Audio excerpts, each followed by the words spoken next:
पता नहीं कौन पागल कुछ कहे यार, हर पागल की बात पे जवाब दे रहे हैं, ये मैं मुनासिब नहीं समझता। अगर कांग्रेस ना होते इस दुनिया में तो तुम जैसे ममता बनर्जी पैदा भी नहीं होती।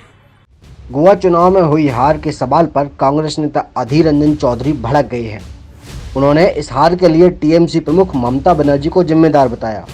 अधीर रंजन चौधरी ने कहा, पता नहीं कौन पागल कुछ कहे यार, हर पागल की बात पे जवाब दे रहे हैं, ये मैं मुनासिब नहीं समझता। आज की तारीख में सारे हिंदुस्तान में कांग्रेस के पास 700 एमएलए है, दीदी के पास है।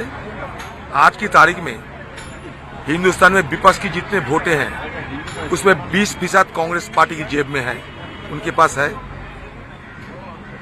ये बीजेपी को खुश करने के लिए, बीजेपी की दलाली करने के लिए, बीजेपी की पक्का एजेंट बनने के लिए ये तरह तरह की बात कर रहे हैं। जब किसी ने नहीं पूछती इनको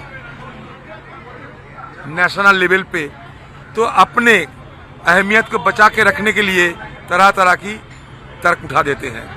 कभी कहते हैं ईवीएम की चलते, कभी कहते हैं कांग्रेस की चलते। अरे तुम्हें कौन कहा कि भाई कांग्रेस की जरिए नहीं होते? तुम खुद बनाओ ना, तुम खुद प्रधानमंत्री बना के दिखाओ, कोई हर्जा नहीं। कांग्रेस से क्यों तुम टिप्पणी कर रहे हो कांग्रेस के खिलाफ? अगर कांग्रेस ना होते इस दुनिया में तो तुम जैसे ममता बनर्जी पैदा भी नहीं होती। ये कम से कम जरा ध्यान में रखो। गोवा में गए बीजेपी को खुश करने के लिए, मोगाम्बो खुश हो गए, बस कांग्रेस को हरा दिया तुमने। बीजेपी पार्टी में तुम्हारा रेटिंग बढ़ चुके हैं, और क्या?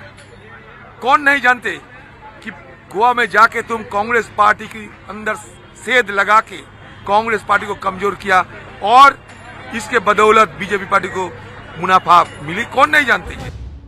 इससे पहले ममता बनर्जी ने कहा था, कांग्रेस पहले जीतने में सफल होती थी क्योंकि उसके पास संगठन था, लेकिन अब वो हर जगह हार रही है।